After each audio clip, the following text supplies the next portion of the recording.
Magandang araw mga kababayan. Welcome back dito sa AJ Commentaries. Pag-uusapan po natin sa pagkakataong ito, yung pinag-uusapan pa rin ng karamihan, legal ba ang naging desisyon ng Senado na iluklok si Senator Chis Escudero bilang presiding officer sa impeachment trial ni BP Sara? Yan po ang pag-uusapan natin.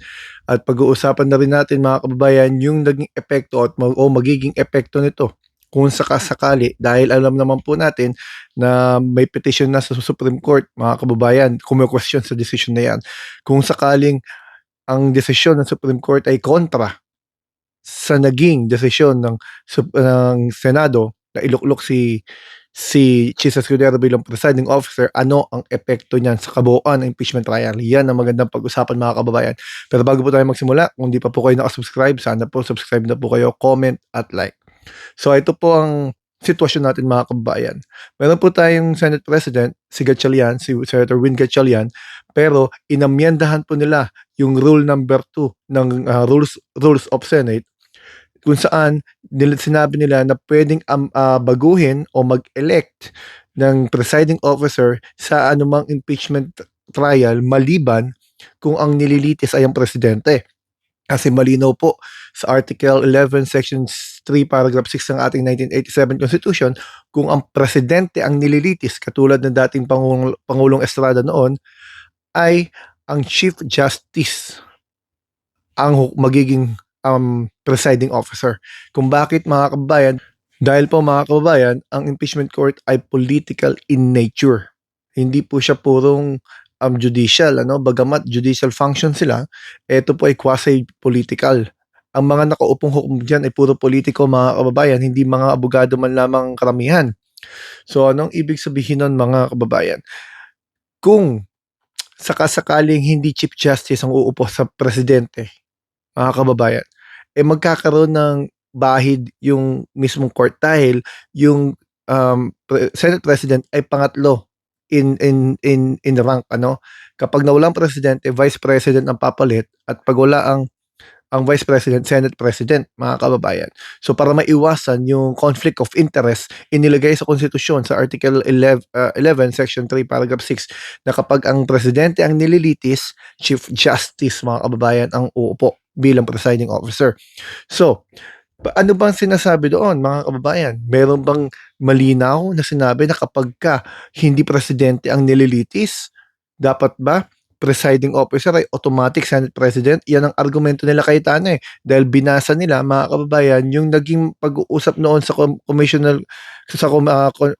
Constitutional Commission, kung saan sinasabi na dun sa pag-uusap sa journal, na sinasabi na wini-withdraw na yung motion na mag-ilagay pa yung mga detalye na kapag ka hindi president ang nililitis, ay Senate President ang uupo, dahil nagkaintindihan na sila na sa ibang pagkakataon ay Senate President ang uupo. Pero mga kababayan, wala sa konstitusyon na mababasa na kapag hindi si presidente ang nililitis, ay Senate President pa rin ang uupo. Basahin po natin ang Article 11, Section 3, Paragraph 6 para po malinaw mga kababayan. The Senate shall have the sole power to try and decide all cases of impeachment. When sitting for that purpose, the senators shall be on oath or affirmation. When the President of the Philippines is on trial, the Chief Justice of the Supreme Court shall preside but shall not vote. Period. So nilinaw po ng konstitusyon natin na kapag ang presidente ang nililitis, Chief Justice ang uupo. Ang problema po, silent na po. Wala nang sinabi, paano pag iba ang nililitis? So ngayon mga kababayan, ito ang argumento. Babasahin ko po para pamalinaw sa atin mga kababayan. Ang nakalagay po doon ay yung nagbibigay ng laya sa Senado na gumawa ng kanilang sariling rules, Mga kababayan, basahin po natin yung sinasabi sa Article 11, Section 3, Paragraph 8 naman, mga kababayan. Article 11, Section 3, Paragraph 8. Ang nakalagay naman doon, the Congress shall promulgate its rules on impeachment to effectively carry out the purpose of this section. Ang malinaw po na sinasabi, the Congress, hindi lang po basta Senado, Congress shall promulgate its rules on impeachment. So pwede sila gumawa ng kanilang rules mga kababayan para doon sa impeachment. At isang rule na ginawa nila noong June 3 ay inamyandahan nila yung Senate rules kung saan pwede na sila mag-elect ng presidente o presiding officer para sa impeachment trial kung hindi naman presidente ang nililitis. So, ibig sabihin, mga kababayan, dahil yung June 3, pagamat kina-question ng grupo ni Cayetano yung legalidad ng session na yan at ngayon ay nasa Supreme Court pa. Kapag sinabi ng Supreme Court hindi legal ang session na yan, baliwala yun, yung session na yon. Pero maaaring moot and academic na rin yon yung petition niya dahil tapos na, mga kababayan, meron ng June 17 session. Yung sinasabi ni Senator Alan Cayetano na dapat kapag nag-motion ka, may isa pang araw na ibibigay sa mga miyembro para pag-aralan at questionin. Pero natapos na isang araw na yun, mga kababayan, dahil yung June 3 ay last day na hindi sila nagpakita pa rin bago sila mag-adjourn sina DA. At yung nagkaroon ng special session, June 17, natapos ang buong session nang wala sila. So yung one day, mga kababayan, lumipas na. Nailathala na nga eh. So inadapt na ngayon yung naging session, journal ng session ng June 3 kung saan pinapalitan o inaamyandahan yung rule na pwede na sila mag-elect.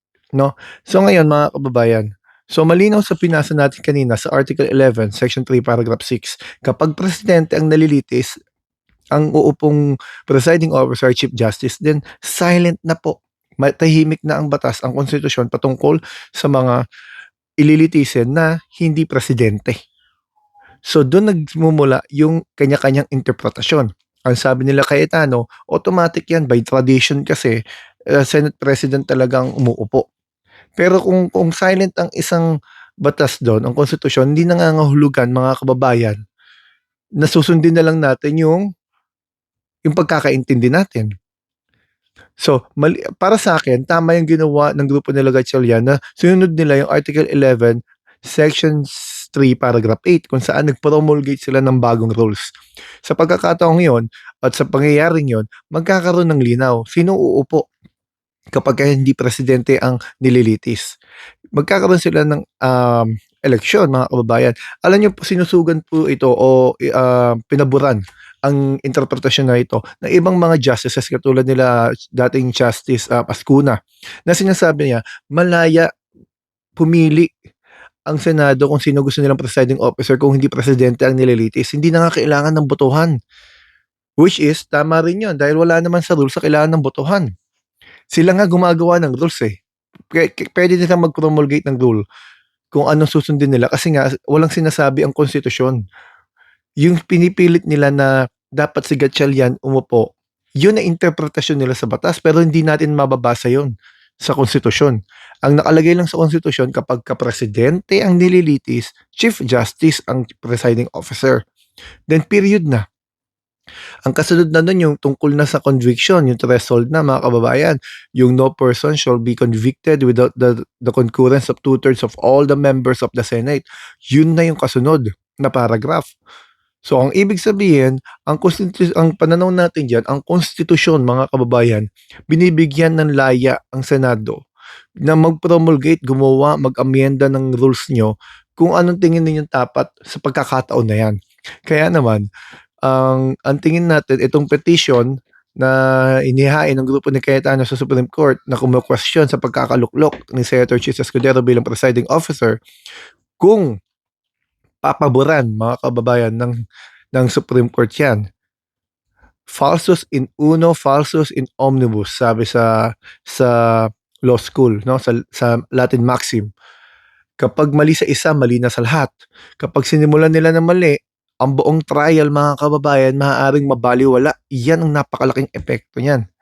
Pero ganun pa man, kung hindi naman papaboran ang petition nila, kasi ang petition nila ipatigil yung trial eh. Obviously, ang gusto nila mangyari, i-delay ang trial o sukdulang itigil. Ayaw nilang matuloy ang trial eh, no? Puro technicalidad ang ginagawa nila. Dinidelay nila sa pagkukwestiyon sa mga technicalidad. Pero wala naman silang pinapakita, verbatim man lang, na dapat presiding officer ay Senate President. Kasi nga malinaw sa konstitusyon eh. Walang sinabi. Pinipilit nila yung gusto nila, yung interpretasyon nila. Pero hayaan natin ang Supreme Court 'Di ba? Imbes na dine-delay natin yung trial, hintayin natin yung desisyon ng Supreme Court. Na I think hindi papakialaman ng Supreme Court 'yan dahil political question 'yan, eh. As far as I am concerned mga kababayan, political question 'yan. Kasi malinaw naman, eh, binibigyan kayo ng laya gumawa ng rules ninyo. So internal niyo 'yan.